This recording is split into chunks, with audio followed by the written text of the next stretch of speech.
กิจจิวรานิสยทานานิจตุปัจจยานิสัพปริวารานิภิกขุสังฆัสสะโอโนสยามะสาธุโนพันเตภิกขุสังโฆอิมานิสยทานานิกิจจิวรานิจตุปัจจยานิสัพปริวารานิปฏิคันหาตุอัมหากันเจวะมาตาปิตุอาทินันจายัตกานังกาลกตานังทิฆลัตตังหิตายะสุขายะข้าแต่พระสงฆ์ผู้เจริญพวกข้าน้อยทั้งหลายไม่มีเจ้าภาพเป็นเข้าขอน้อมถวายสุตจุปัจจัยผ้าไตรจีวรและเครื่องสังฆทานเหล่านี้แด่พระภิกขุสงฆ์ขอพระภิกขุสงฆ์จงรับซึ่งเครื่องสังฆทานเหล่านี้ของพวกข้าน้อยทั้งหลายอีกประการหนึ่งพวกข้าน้อยเจ้าภาพลูกหลานและญาติพี่น้องขออุทิศบุญกุศลส่วนนี้ไปถึงพ่อเฒ่าแวงแม่เฒ่าทีเพชรพรหมสุขแม่ตู้บัวพันแก้งสว่างยามแม่กอดแก้วแซมซอยลุงทองดีเพชรพรหมสุขนางเหวียนเพชรพรหมสุขหน้าบุญทันโค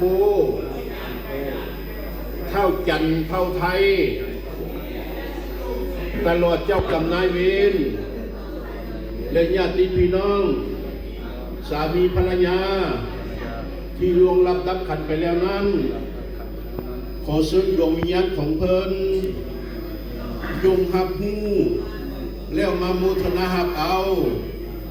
เหมือนดังตนได้กระทำเองนั่นเถินถ้าหับไปแล้วขอจงไปเกิดในทางที่ดีถึงสุขถ้าทุกข์ทุกข์ขอให้พ้นจากทุกข์ถ้ามีสุขอยู่แล้วขอให้สุขนั้นยิ่งขึ้นไปตราบต่อเท่าเข้าถึงพระนิพพานในอนาคตการภาคหน้านั้นด้วยเถิด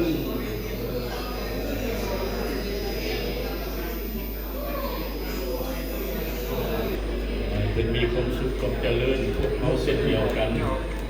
กุศลญาติพี่น้องลองทานครอบครัวขอให้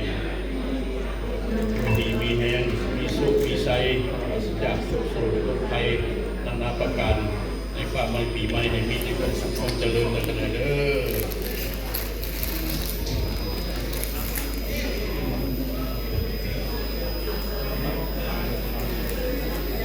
อย่าทำอยากไปดีเลยเด้อเอาวัดที่เทศฟังเกี่ยวไว้เลยฟังแล้วก็เสียรัตนาอยู่เลยแล้วก็ครูดนมาหาก็อารัธนาก็ครูเทศสั่งสอนก็ได้กันนะกันก็ได้แบบนี้เขา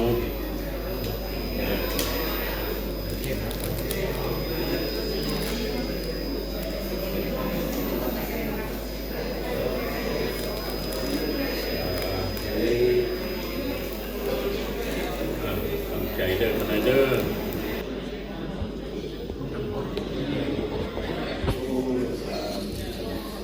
มาตีเดียว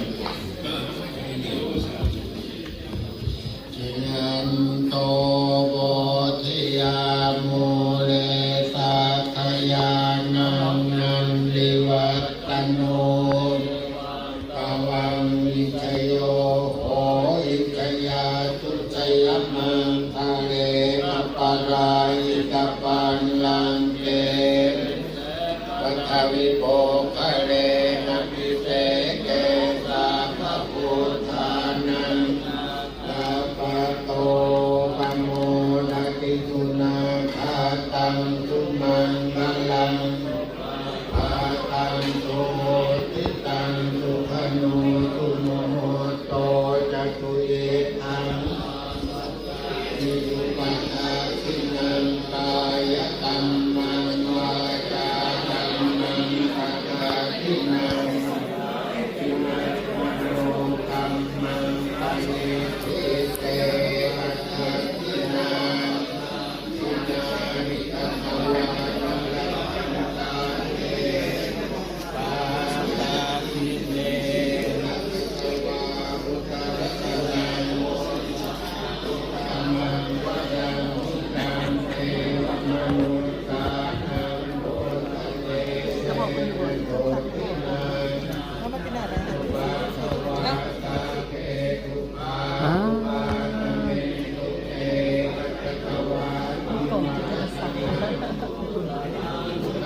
ลังพูดที่เราเลย